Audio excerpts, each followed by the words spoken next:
Hi everybody, welcome back to the final episode of the Patch Quest devlog. Since the 1.0 launch a few months ago, I've been hard at work on an entirely new way to play Patch Quest.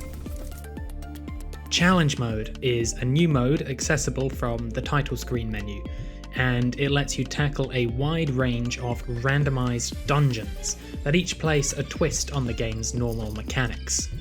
So, in What Could Go Wrong, you've been given a turbocharged blaster. It never has to reload, and it can even make monsters explode. But it also has some crazy recoil. In Charmageddon, you start with all 8 of the game's rare charms, so this gives you a wide range of powerful effects. And inside the dungeon, you'll also gain double the number of charms you normally would. So you're going to have loads of power-ups by the end of this. But the enemy monsters are also twice as strong as usual, so you're going to have to make good use of them.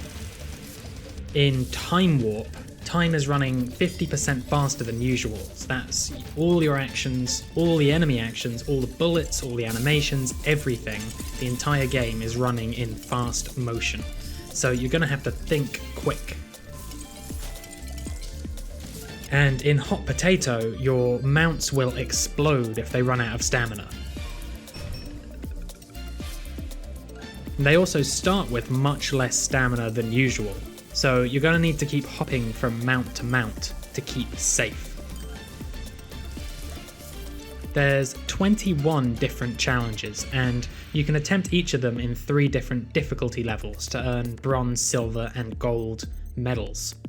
The effects of each challenge are determined by a set of gameplay mutators, and I've added a custom challenge mode as well, where you can build your own challenges by choosing your own set of 3 mutators. There's a lot of them to choose from, and you can also copy-paste your challenges using this button here, so your friends can try them.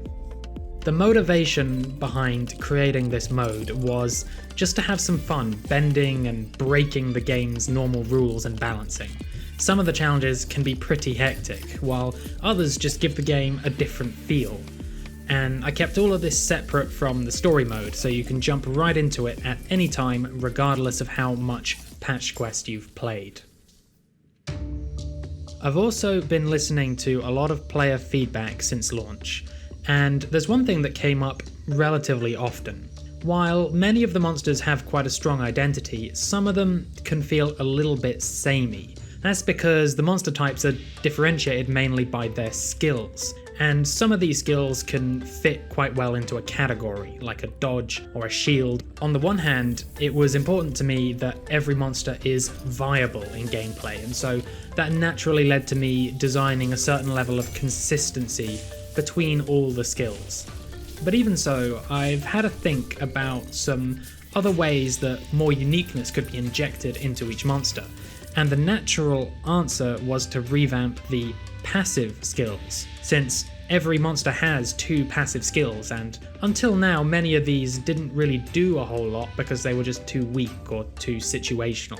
So what I've done is I've gone back and made a whole range of new passive abilities that are much more impactful. So for example, some monsters are now sprinters. This makes them run a lot faster whenever you're not shooting. And some monsters are biters. Every time you stop shooting, your biting monster will release an extra melee attack that can damage enemies and also clear bullets, so it's offensive and defensive. Shielders will move more slowly when you're shooting, but then they also gain a shield that will greatly reduce all damage that you take. And sneakers become invisible when they're inside hazardous terrain, but of course using any skill or attack will reveal you again. Climbers cannot be moved by terrain, meaning they can travel normally over slopes and conveyor belts and rapids, which normally would push you all over the place. And gliders are lifted into the air in a big gliding jump whenever they would run into hazardous terrain. So in total, I've added 11 of these playstyle passives, and most monsters have been given one of them. I've also gone back and revamped many of the old passives, removing some, changing others, and adding a few more as well, so that every set of passive skills now feels useful in many more situations. And my hope is that this overhaul has made the monsters feel a lot more varied, so that when you hop from one mount to the other, you really feel the difference. All of this can be found in the Dungeon Crawler update, which is already live.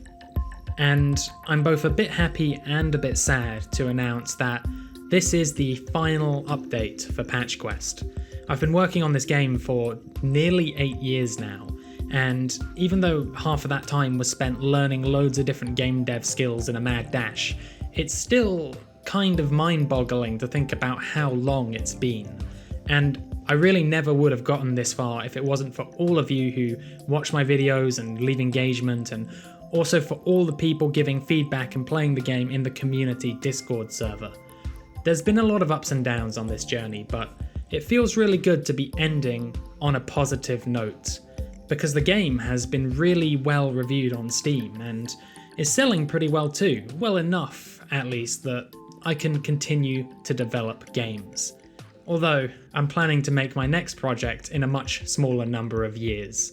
If you want to join me on that journey, then just keep an eye on this channel. But in the meantime, you can check out the Patch Quest Dungeon Crawler update over on Steam. Thanks again for all of your support, and I'll be back, hopefully, pretty soon.